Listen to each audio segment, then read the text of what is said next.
kaya di usia tua, itu scam menurut gua. Ibarat manusia kan rata-rata hidupnya banyak yang 70 tahun ya, kalau kalian cari rata-rata mungkin cewek 74, 75, cowok tuh 72, 71 banyak yang udah meninggal. Kita tarik rata-rata, karena manusia itu nggak hidup banyak sampai 100 tahun gitu, kecuali ke depannya ada bioteknologi dan lain-lain. Tapi yang gue lihat dari datanya dan gue lihat diri gue sendiri, ya mungkin di 70-an gitu. Nah dari 70 ini, ya 20 pertama itu dipakai untuk sekolah, ya kan sekolah, SMA, kuliah ya. Habis itu 45 tahun tuh kerja. Pensiun 5 tahun terus mati. Jadi lu bebas ya, pas udah tua ya baru bisa travel 5 tahun terus mati.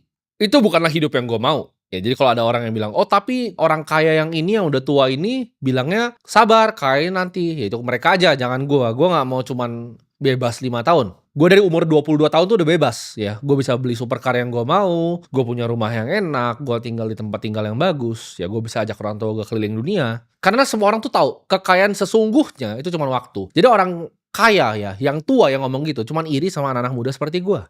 Jadi di sini gue pengen ngajarin yang masih muda juga, yang belum 30, bahwa bisa loh, nggak harus nunggu tua, ya.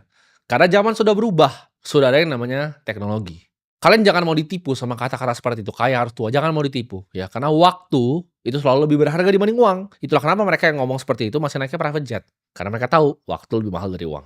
Cara menang di hidup ini, itu yang pertama lo harus benerin tuh yang ada di dalam kepala lo ya, yang gue sebutnya mindset. Ini zaman dulu banyak influencer yang cemooh gue ya, influencer monyet gembel yang tadi bilang, oh apa yang penting genset ya kan, keset. Tapi mindset ini yang bisa bikin diri gue itu ada seperti sekarang. Jadi jangan mau diremehin kalau lu pengen belajar tentang mindset. Mereka yang cemooh soal mindset itu bahkan orang tuanya sendiri ya. Lihat anaknya seperti pelawak kayak gitu di TikTok tuh malu punya anak seperti itu. Mindset yang pertama yang kalian harus punya yaitu percaya ya. Ini kan gue ngomong konteksnya dalam kaya ya. Lu percaya bahwa diri lu sendiri itu bisa kaya. Tapi ini gue paham banget, bakal banyak yang ngomong ke lu adalah orang yang halu, lu adalah orang yang delusional. Misalnya lu tinggal di desa gitu kan, naik motor. Tapi lu percaya di diri lu, di hati lu yang paling dalam, lu percaya ya. Ketika lu lihat muka lu sendiri kaca, lu percaya bahwa orang ini bisa kaya. Gue itu dari zaman masih miskin ya. Gue dari naik motor, gue dari beli mobil bekas Ford Fiesta, itu gue sudah percaya bahwa Timothy akan jadi seorang triliuner. Gue nggak tahu caranya gimana, gue nggak tahu apapun yang gue harus lakuin. Kalau disuruh nyapu tai setiap hari, ya sampai situ gue akan nyapu tai setiap hari. Gue nggak peduli caranya gimana, apapun itu gue akan lakukan. Tapi gue tahu, ya, gue belum tahu jalannya, gue belum bisa lihat jalannya. Nggak ada yang ngajarin gue jalannya juga, tapi gue tahu ya suatu saat sebelum gue masuk ke tanah, sebelum gue dikubur, gue akan jadi triliuner dan gue akan bermanfaat untuk orang banyak. Dan ketika gue nyampe itu, gue berjanji sama Tuhan yang di atas, gue berjanji akan bantuin semua orang bisa jadi kayak gue. Jadi itu yang gue tepati janjinya sekarang. Lu harus percaya dulu ya. Karena kalau lu tidak percaya sama diri lu sendiri, tidak ada yang akan percaya sama lu. Ya nggak apa-apa nanti lu dibilang delusional, lu dibilang halu, lu dibilang kebanyakan nonton konten ya, nggak membumi, biarkan semuanya itu. Kalau lu nggak benar-benar bilang bahwa diri lu bisa kaya, itu jalan di depan lu, pintunya itu tidak akan pernah terbuka. Dan lu jangan takut ya dikucilin sama teman-teman lu yang ngatain lu halu, karena dengan lu punya mindset seperti ini, lu akan ketemu dengan orang-orang yang punya mindset seperti ini juga. Gue senang ketika gue punya grup besar yang ada partnernya banyak, dan semuanya mindsetnya sama. Semuanya yakin mereka bisa jadi triliuner yang lebih kaya lagi. Dan ini seru banget. Ayo kita lomba yuk ke 30 triliun. Yuk. Siapa duluan nih? A, ya kan? B, C, D, siapa nih? Siapa yang duluan ke 30 triliun? Ayo kita lomba. Bahkan grup kita, itu namanya Road to 30 triliun loh. Nama grupnya Road to 30T. Jadi kita semua lomba, ya siapa duluan nih?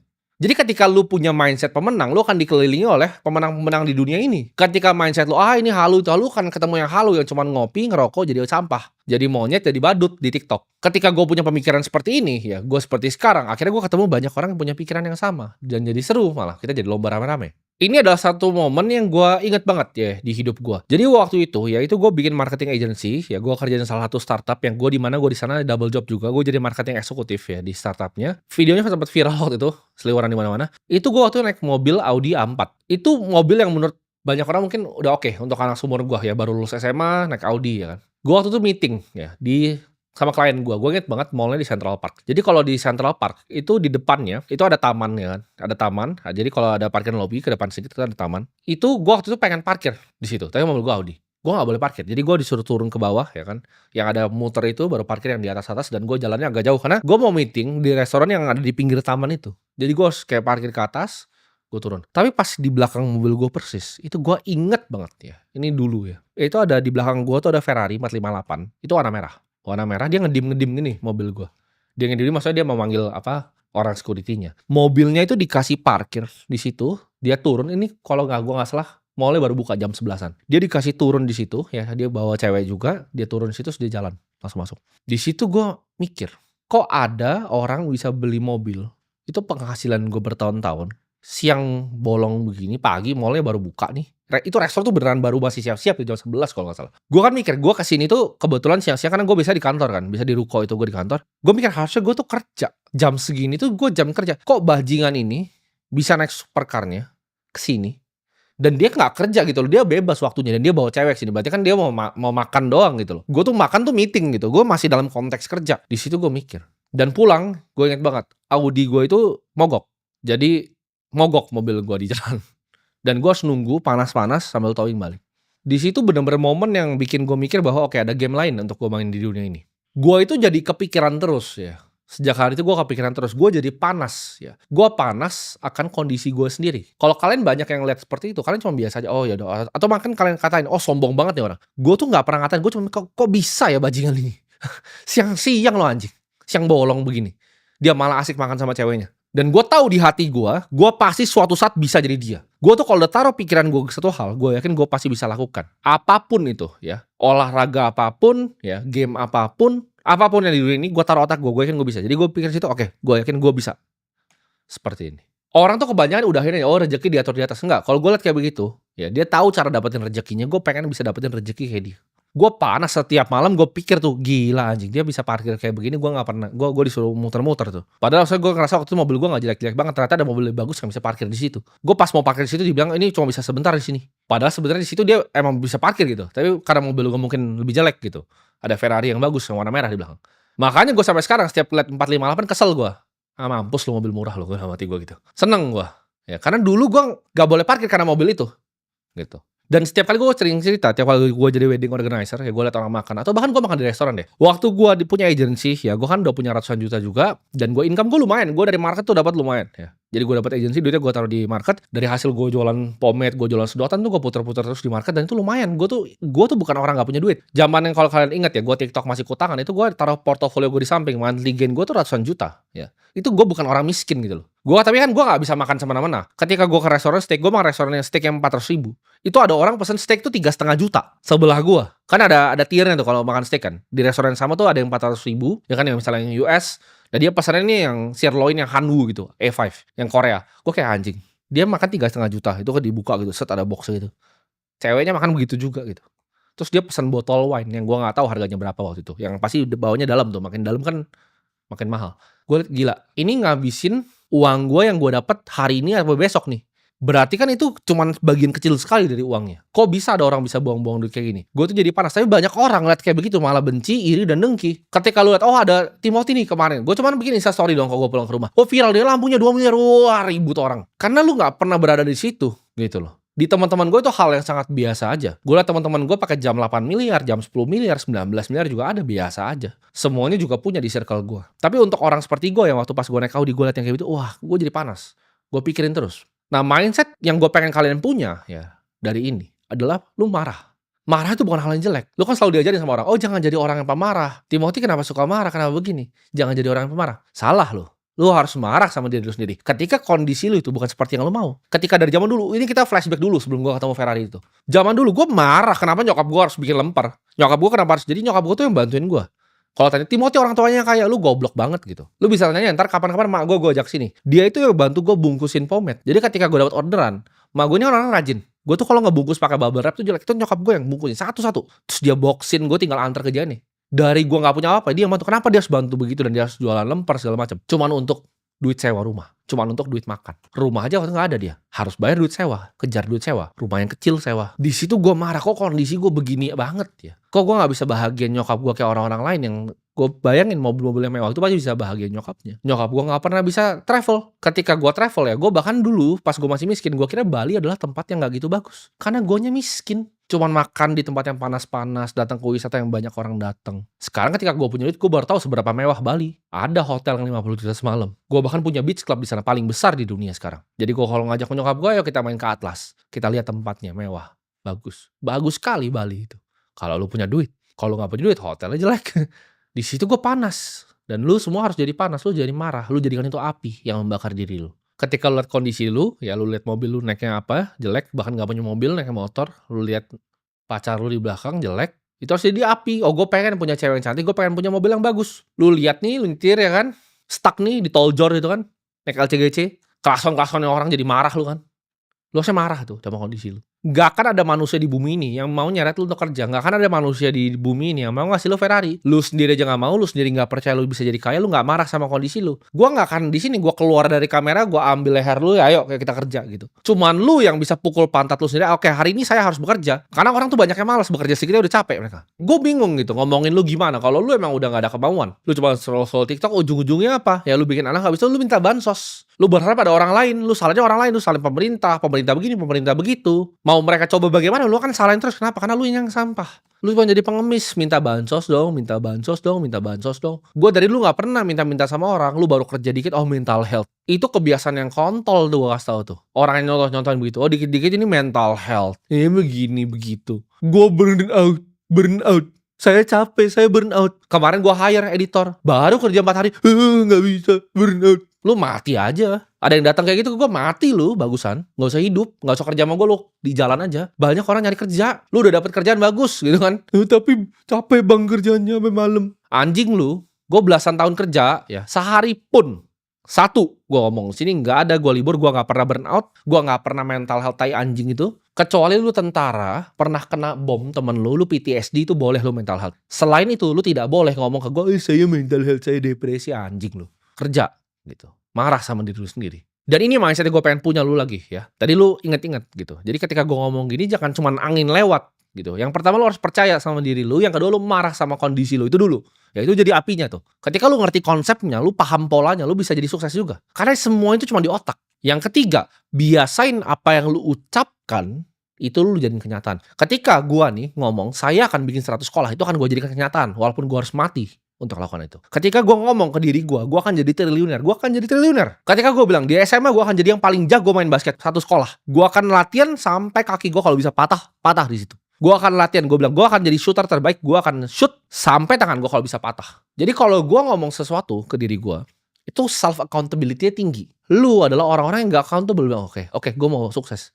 Besok lu udah ngaso lagi scroll TikTok sambil coli. Itu yang bedain gue sama lu. Ketika lu bohongin diri lu terus menerus, oke, kemarin saya mau sukses. Awal tahun baru, oke, tahun ini gue mau bebasin nyokap gue dari kesuksesan. Tapi lu gak ngapa-ngapain sampai sekarang. Lu gak punya self accountability. Gak ada itu. Omongan lu tuh sampah gitu. Kayak gue bilang tadi, misalnya karyawan gue gak pernah ngancem, lu keluar. Gak pernah gue ancem. Orang ya di sekitar gue itu mau semuanya, mau saudara gue, mau pacar gue, ya, mau karyawan gue, itu semuanya sama. Gue tuh ngomong gak banyak ke mereka. Tapi kalau gue ngomong, mereka tahu gue itu serius. Cewek ini misalnya, saya nggak gini, lu diem atau lu keluar? Simple gue. Ketika out, keluar dari hidup gue nggak butuh. Cowok lain ngomong doang gitu. Oh lu jangan begini ya, gue nggak mau lagi ya. Tapi dia biar ceweknya berantem lagi 2 jam sama dia. Kalau gue nggak terima tai dari orang. Kalau lu nggak mau, out. Sama karyawan gue, lu nggak suka kerja sini, out lu anjing. Cari gaji yang sama kayak di sini. Ngemis sampah sana di luar. Dan lihat semua ya karyawan gue atau misalnya siapa yang pikir bahwa mereka tuh lebih hebat dari gue, keluar semua jadi sampah. Karena memang mentalitasnya orang-orang sampah, nggak kuat. Jadi gue tuh ngomong sedikit, tapi gue lakuin. Kalau gue bilang gue mau jadi orang kaya, kalau gue bilang gue mau bikin 100 sekolah, itu kan gue lakukan. Dan lu kalau terbiasa tidak begitu, habis lu nanti. Jadi 3 ya mindset lu harus punya. Ini core nih, pemikiran utamanya. 1 ya, lu harus selalu ingat bahwa lu harus percaya sama diri lu. Kalau lu nggak percaya, nggak akan ada yang percaya. Kedua, lu harus marah. Karena kemarahan itu adalah api yang luar biasa. Lu dikecewakan sama orang, marah. Kenapa lu dikecewakan sama orang? Lu ditolak sama cewek, marah sama diri lu sendiri. Kenapa lu jadi cowok yang bisa ditolak sama cewek? Jangan lu marah sama ceweknya, kok dia tolak gua. Lu gembel bos. Lu coba balik lagi naik Ferrari. Dia paling langsung buka celana itu. Jadi lu gak bisa gitu. Lu gak bisa marahin orang lain, lu salahin sama sekeliling lu gitu. Lu gak bisa salahin pemerintah karena gak kasih lu bansos. Lu kerja. Lu anak lu, ya kan lu yang bikin, lu mau makan ya lu kerja. Dan yang ketiga, hati-hati dengan apa yang keluar dari mulut lu. Karena gua itu ketika gua ngomong sesuatu, gua lakukan. Gua paling benci orang yang mulutnya gak bisa dipegang. Apalagi diri lu sendiri. Jangan biasain bohongin diri lu sendiri. Nah itu mindset ya. Tapi cara menangnya gimana? Cara menang paling gampang adalah lu ngambil bet yang asimetris. Yang lu dapatnya bisa banyak, lu ruginya sedikit. Ini lihai melihat peluang. Gue selalu nyari bet yang asimetris di hidup gue. Ketika gue bikin marketing agency, Jangan sekarang gue ngomong bikin agensi, sekarang anak-anak muda sekarang sok-sok mau ikut jadi gue. "Oh, gue bikin agensi, agensi itu bisnis mati. Kenapa? Karena AI akan gantiin lu semua, ya. Jadi kalau ada anak muda, "Oh, gue agensi," tai anjing lu. Itu zaman-zaman bola mata di Facebook Ads masih murah. Sekarang lu mau beli bola mata di Instagram Ads, lu mampus lu. Lu pasti nggak bisa, karena ini bet yang pas pada waktu itu. Kalau gua, zaman sekarang gua bikin marketing agency, pasti nggak bisa. Lu jadi harus cari peluang. Highlight peluang. Industri mana yang kira-kira gue bisa masuk yang betnya asimetris. Gue kasih contoh. Lu semua udah tahu, oke, artificial intelligence ini bakal gede. Lu nggak cukup pinter untuk coding itu. Tapi apa nih yang lu bisa kerjain di industrinya? Gue kasih contoh nih. Buat semua yang mau dengerin, gue kasih contoh. Banyak perusahaan yang pengen implementasi AI. Contohnya, gimana caranya pindahin customer service jadi AI? Mereka mau integrasi perusahaannya ke AI. Nah, ini bisa ada agency, bisa ada perantaranya. Bisa ada lu di tengah ini. Lu ketemuin antara customer dan solusinya apa. Dan lu jadi yang terbaik di sini, lu pasti jadi orang kaya. Jadi cari bet yang asimetris. Oh, tapi gue nggak ngerti. Lu udah orang miskin. Orang miskin tuh tidak berhak untuk skeptis. Karena kalau lu nggak berusaha, ngapain? Duit lu tuh udah nggak punya. Lu nggak ada ruginya. Bet lu asimetris. Lu cuma punya satu ke nol ya udah hilang. Tapi satu dengan lu berusaha tadi bisa ke 100. Ketika lu udah ketemu apapun, ya lu fokusin semua energi dan waktu lu di satu bidang itu. Fokus. Lihat peluangnya. Lihat jalannya. Dan lo harus bunuh ya rasa nyaman lu. Nggak ada santai-santai lagi. Seumur hidup lu, tiap lu bangun, lu berperang. Gue bangun semangat gue mau ngapain nih hari ini. Jadi jangan ketawa ya soal mindset. Karena semua yang gue punya sekarang itu karena yang pikiran gue. Karena lo bisa lihat, gue itu bukan tipe yang dendam sama orang terus habis itu ngerasa, oh sekarang gue udah di atas dia. Enggak. Balas dendam terbaik gue adalah jadi orang yang luar biasa sukses. Lu bayangin nggak, orang yang ngata-ngatain gue dari dulu, sekarang mau kerja sama-sama gue ludahin mukanya. Hal paling menyedihkan dari orang yang disasosiasi dirinya sama gue dengan ngatain gue dan lain-lain adalah suatu saat gue lebih sukses lagi dan pasti lebih sukses lagi dari sekarang. Lu jadi sampah, lu gue tinggalin, jadi nothing. Lu cuma akan jadi sampah seperti serpihan sampah. Ini berlaku di semuanya di hidup gue. Karena hidup lu harus ingat, cuman lu yang bisa kontrol. Dan gue bilang tadi, balas dendam terbaik itu bukan lu sikat orang ya. Gue mau sikat orang sekarang gue bisa gue sikat. Tapi gue pilih untuk enggak. Kenapa? Gue cukup tenggelamin mereka dengan sukses gue lebih besar. Oh, gue punya partner yang dulu anjing. Gue gak perlu balas dia. Mau balas mah gue bisa balas. Tapi apa yang gue lakuin? Gue diam. Gue diam dan gue jadi 1000 kali lebih sukses. Itu yang akan bunuh orang lain secara perlahan. Dan semuanya akan ketinggalan di bawah kayak sampah jadi. Dan hal yang mereka nyesal adalah gak bisa berasosiasi lagi sama gue. Jadi semoga semua yang nonton ini ya, lu semua bisa sukses sebelum umur 30. Karena ingat, sukses muda itu lebih penting dibanding sukses tua. Ngapain sukses udah tua? Udah jenggotan lu, udah jadi kakek-kakek. Mau naik private jet aja udah pakai tongkat. Jangan mau ditipu sama orang-orang seperti itu. Karena mereka cuma iri. Gua tahu dari dalam hatinya mereka semua cuma iri sama gua. Jadi cari cara yang paling cepat, cari bet yang asimetris, cari industri terdepan. Lu cari celahnya kita tadi. Itu gua kasih contoh satu. Lu bisa cari ada banyak puluhan lain. Kesempatan selalu banyak. Bus tuh selalu ada. Lu tinggal mau ambil kesempatannya, langsung hantam ke dalam, investasilah di edukasi diri lu sendiri. Dan semoga yang nonton ini semua bisa sukses sebelum umur 30.